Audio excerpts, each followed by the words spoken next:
Este assunto tem agora especial relevância, porquê? Porque realmente a indústria farmacêutica desinteressou-se completamente dos antibióticos, como podemos ver com o aparecimento de novos antibióticos nos últimos anos, tem vindo a ser cada vez menor.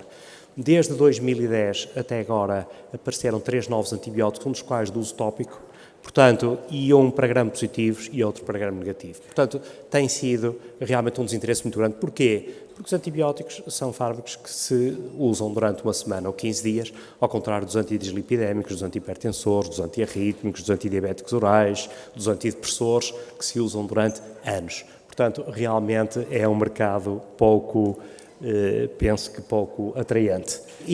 Portanto, vemos que, por outro lado, as resistências têm subido assustadoramente. Só isto são as novas lactamases beta que têm sido descobertas ao longo dos anos, que têm sido descritas. Portanto, isto denota realmente que há cada vez menos antibióticos para cada vez mais resistências. Por outro lado, há uma coisa que assusta um bocadinho, digo-lhes a título de exemplo, é que realmente mesmo países, digamos, de níveis elevados de prática da medicina, usam às vezes antibióticos com muito pouca sobriedade. Eu dava-lhes este exemplo, isto é no Lancet, é uma publicação da Lancet, de um caso de um médico que estava em África na altura do ébola e que foi transferido para a Alemanha por ter um choque cético realmente pela infecção pelo vírus do ébola. E então, isto foi os antibióticos que fez logo no primeiro dia ainda em África, começou com o imipenem. No segundo dia, quando chegou à Alemanha, passou para o meropenem, metronidazol, colistina, nidlofungina. No terceiro dia, passa para meropenem, metronidazol, colistina, nidlofungina e tigeciclina. E por aí fora. E nunca foi, durante as 3 ou 4 semanas de internamento, isolado uma única bactéria. Portanto, realmente isto é um bocadinho... Depois isto é outra coisa que a mim também me choca um bocado. Por exemplo, no Intensive Care Medicine, neste número de 2014, sobre antibióticos, os autores dizem que realmente tem que se limitar o uso das cefalosporinas, quinolonas e carbapenems, pois tem, embora eu nos cuidados intensivos não consiga ver muito bem como é que se conseguem tratar doentes sem estes 3 antibióticos, mas... e no mesmo artigo dizem que doentes com pneumonias da comunidade graves, vindos de fora, mesmo sem fatores de risco identificáveis, devem começar empiricamente com uma antibioterapia de largo espectro, com cobertura para micro-organismos multiresistentes, o que me parece um disparate completo. Mas há uma hipocrisia grande nestas coisas. As pessoas recomendam umas coisas e depois fazem outras, enfim. Portanto, relembrava só que os micro-organismos multiresistentes são aqueles que são resistentes a pelo menos um antibiótico de 3 classes de primeira linha para esse micro-organismo, daquelas que se usam classicamente. Depois, os XDR são resistentes a todas as classes de antibióticos, exceto uma ou 2, e os pan-resistentes são resistentes a todos os antibióticos existentes e já há esses micro-organismos.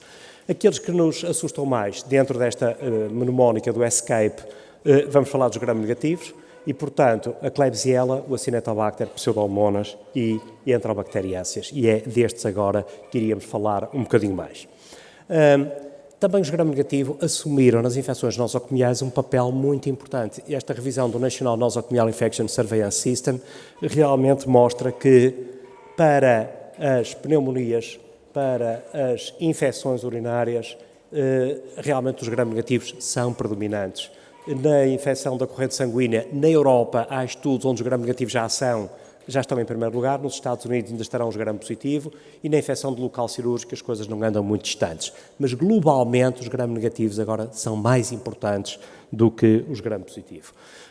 Eles podem desenvolver resistências por múltiplos mecanismos, como sabemos, desde as purinas, por onde entram na parede, como sabem, há uma membrana externa dos gram-negativos que tem purinas e essas purinas podem... eu perdi o ponteiro, está aqui. Essas purinas podem perder a sua permeabilidade ou diminuir o seu número e, portanto, tornarem-se o antibiótico que não entra. Ou, por exemplo, as bombas de effluxo, como poderão ver aqui, em que o antibiótico mal entra no periplasma é logo exteriorizado. Ou as transpeptidases, portanto, as PBP, que sintetizam a parede, podem mudar a sua configuração e o antibiótico não as reconhece. Ou, por exemplo, há as enzimas que são produzidas no periplasma que destroem o antibiótico. E tudo isto pode ser codificado e transmitido através de plasmídios. Portanto, começando com a Escherichia coli. A Escherichia coli realmente assusta-nos, porque é muito frequente na comunidade e porque é um agente muito patogénico, mesmo aquele que é multissensível é muito patogénico, e o grande problema é com as lactamases beta de espectro alargado, em que realmente estas três classes D, C e A realmente destroem as cefalosporinas de terceira geração. O CEF-PIM parece, em relação às cefalosporinas de terceira geração, portanto, se considerado quarta geração, ter alguma resistência em relação às AMP-C ou cromossómicas ou mesmo adquiridas através de plasmídios. Portanto, seria a diferença em relação às outras. Raramente as Escherichia coli podem produzir carbapnemases, raramente, como vemos aqui a Klebsiella produz com muito mais frequência, e é agora que está na berra a Klebsiella KPC, as carbapnemases. A Escherichia coli, embora raramente, mas pode também produzi-las. Eu depois só pedia, se às vezes tivessem um ponteiro, porque este deixou de dar luz, e um ponteiro de laser. Portanto, isto é o que se passa em Portugal, naquele relatório da DGS que foi buscar os dados ao INSA.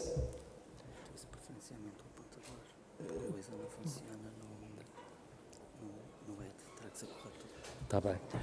Pronto. E, portanto, estes dados são do INSA e mostram-nos, isto realmente não dá grande jeito, mas pronto, paciência, e mostram-nos que realmente há uma taxa de resistência grande da Escherichia coli a vários antibióticos, nomeadamente aqueles que eram usados como primeira linha. Portanto, há uma grande parte que já são consideradas MDR, ou seja, 8,6%, o que é significativo. Portanto, em relação ao tratamento, aqueles que eram de primeira escolha, quinolonas, cotrimoxazol, cefalosporinas de segunda e terceira geração, aminoglicosídeos, têm realmente, isto é em Portugal, são dados portugueses, têm realmente taxas de resistência altas. Poderíamos tentar ir buscar outras coisas. Por exemplo, a cefoxitina, parece paradoxal, a cefoxitina é de segunda geração, como é que ela pode ser sensível, resistente a uma terceira geração e sensível a uma de segunda?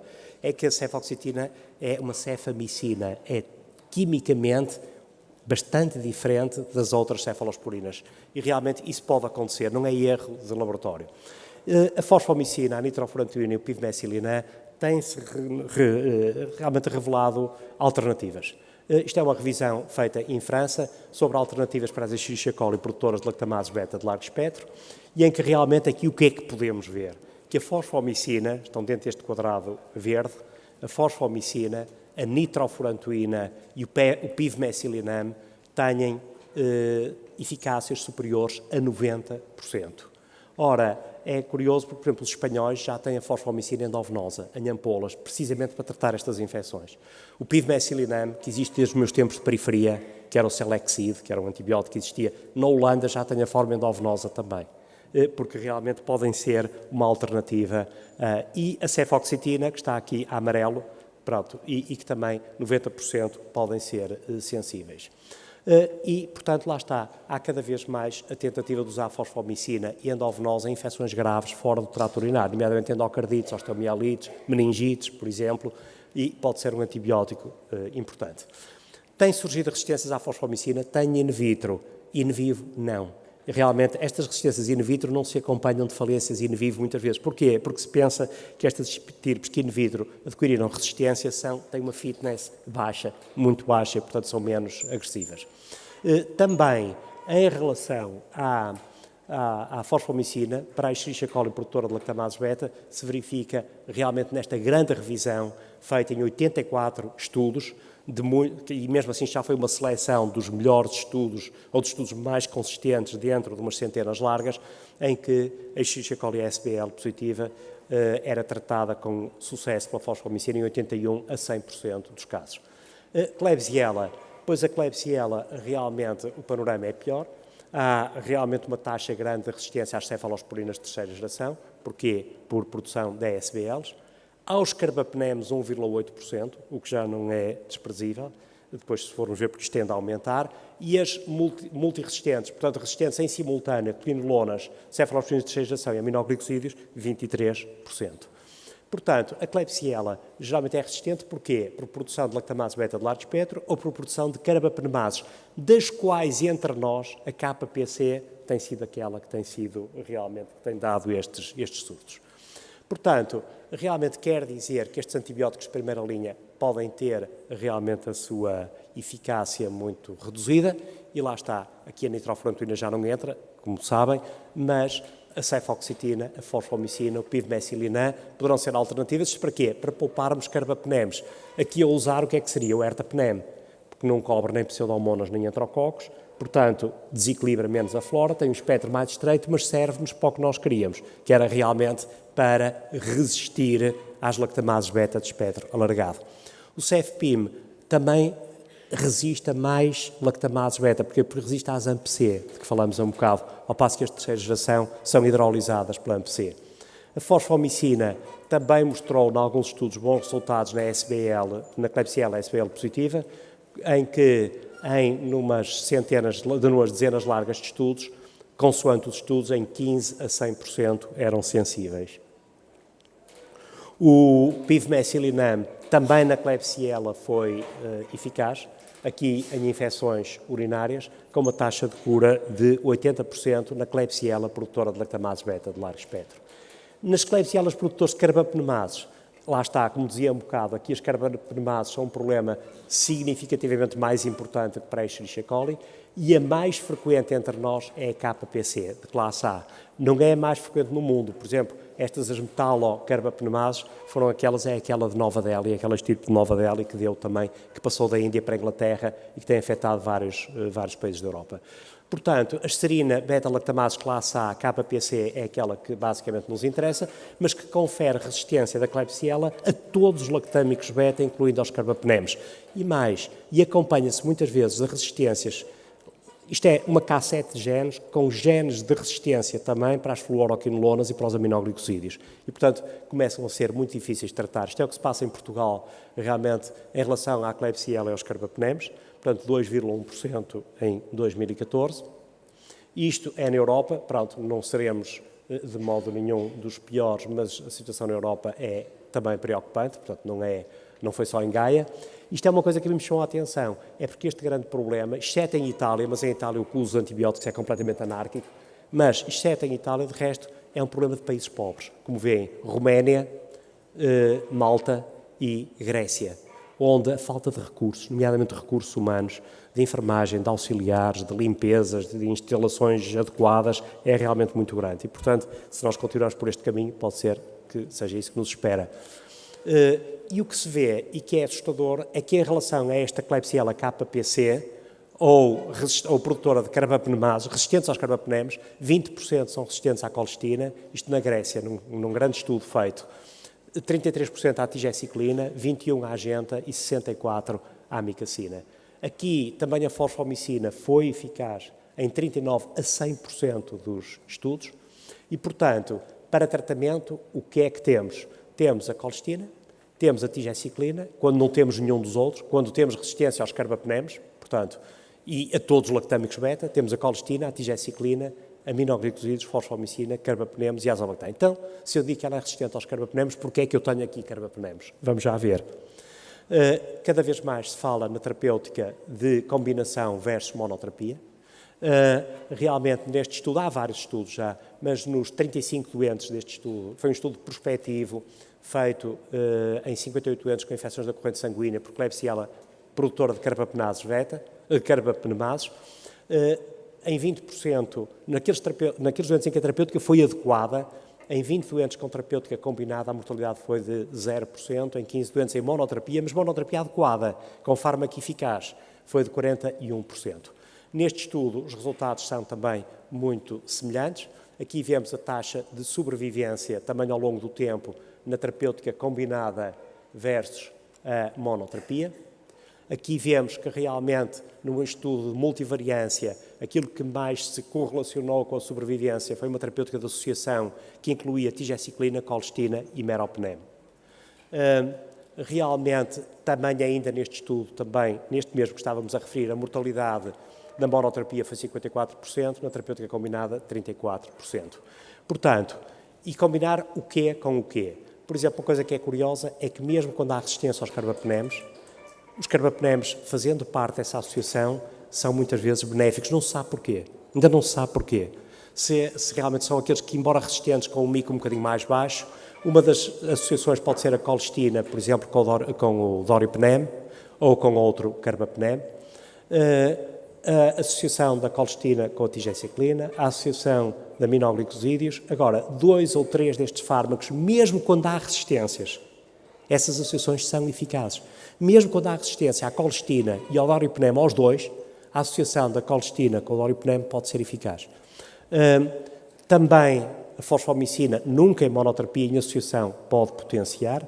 O avibactam, que eu optei por não falar do que ainda não existe cá, mas isto está mesmo a vir. É um inibidor dos lactamases, das beta-lactamases, e que pode inibir também as classe A, portanto, as KPC. Pronto, estava a ver se estava dentro do tempo, mas estou. Portanto, estas associações são realmente em 2 fármacos ou 3 fármacos. Uma coisa que é curiosa foi a associação de 2 carbapenems, em que se associou o ertapenem com o doripenem. E o que é que aconteceu? Foi eficaz. Porquê? Pensa-se que aqui o ertapenem é um substrato preferencial para as carbapenemases. Portanto, elas consomem-se todas, são todas gastas a destruir o ertapenem e o doripenem atua. Funciona um bocadinho como os inibidores das lactamases beta, por exemplo, que são suicidas, não é? Quer dizer, portanto, pensa-se que será isso. Pseudomonas. A pseudomonas tem uma característica.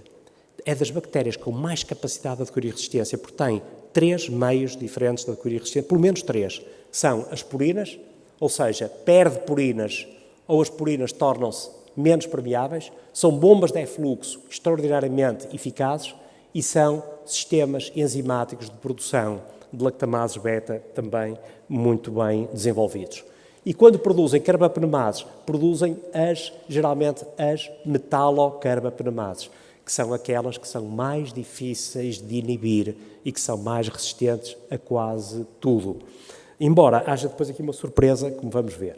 Portanto, em relação à pseudomonas, este é o nosso panorama, em Portugal, multiresistentes, 20% dos casos, e, portanto, quando temos uma destas pseudomonas multiresistentes, em que sabemos que não temos já muitas alternativas, o que é que nos resta?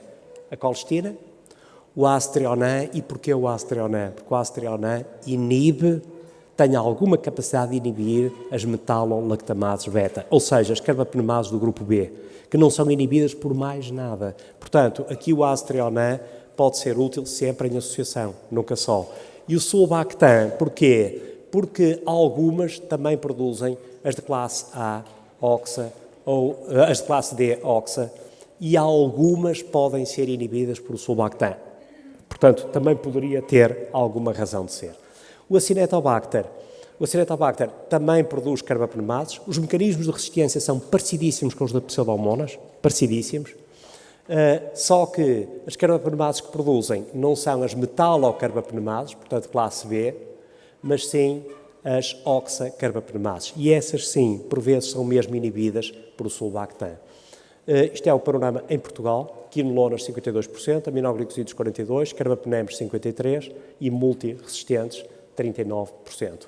É o que se passa com a resistência em Portugal a 3 aos aminoglicosídeos, quinolonas e carbapenems. Por acaso tem vindo a diminuir, felizmente. Isto é o que se passa na Europa. Pronto, o panorama, digamos, a Espanha está, apesar de tudo, pior que nós, a Itália pior que nós, a Grécia pior, pronto, ali há alguns países do Báltico. Portanto, como disse, esta produção de oxacarbapenemases que faz com que o sulbactam possa ter algum efeito.